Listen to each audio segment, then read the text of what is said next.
At 9 a.m. Eastern time today, we are expecting to see Sam Bankman-Fried back in a court in the Bahamian capital where he's due to waive his extradition rights, essentially paving the way for federal authorities to secure his return to the U.S. That's according to a source close to the matter who spoke to me this weekend. Now, even though the U.S. has an extradition treaty with the Bahamas, in practice, the process can take months, if not years, to complete because the person who's been accused of a crime has numerous chances to appeal. So Bankman-Fried's change of heart here is a really big deal because it could significantly expedite next steps, including moving up the timeline for his federal trial. Okay, so Mackenzie, why has he done this? It seems like a total about-face on not fighting extradition. Yeah, so Contessa, one former federal prosecutor tells me it could be that his lawyers told him that extradition is highly likely and there wasn't much of a point in fighting it. Bankman-Fried tried a couple times last week to get out on bail. That was not working, so he would have had to wait this out from a correctional facility in the Bahamas. The other big question here, did he cut a deal with the feds? And I'm hearing that's probably unlikely at this stage unless it was for something relatively minor like early discovery or conditions of release like bond. The more likely scenario could be that he's actually looking to demand a speedy trial and test an indictment that looks like it was rushed since it would be tough for the Department of Justice to be ready for trial that quickly. Okay, so are the Bahamians going to let him go to the United States without putting up their own fight?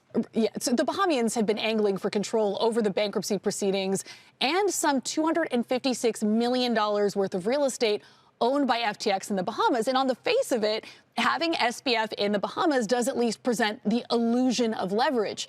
But from what I hear, it's unlikely that the government there will actually block Bankman-Fried's extradition. A lawyer familiar with these types of cases says the DOJ likely wouldn't have charged him in the first place unless they already had conversations with the Bahamian government in advance and felt comfortable that they would cooperate. So it's expected the Bahamas will let the U.S. take the lead and not overplay their hand here. But a source close to the matter tells me that everything is moving really quickly for Bankman-Fried and things are still subject to change.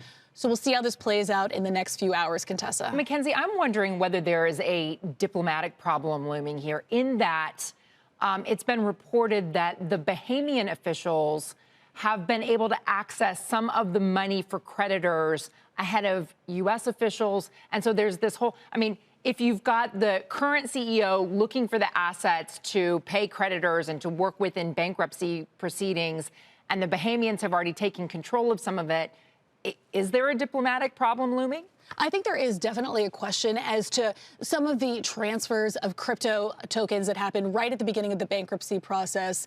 You know, initially it was the Bahamians who had advance access to withdraw their funds from the platform due to local laws there. There were also questions of hundreds of millions of dollars worth of crypto that was seized at an early date. So I think that those are all of the things that the U.S. bankruptcy court is going to be paying attention to as they sort through their finances and where money went in those last few weeks, especially, even thinking to the $5 billion worth of withdrawals that happened before the platform closed. There's a question as to whether there could be clawbacks there as they look to restore the bankruptcy estate and put as much together as they can.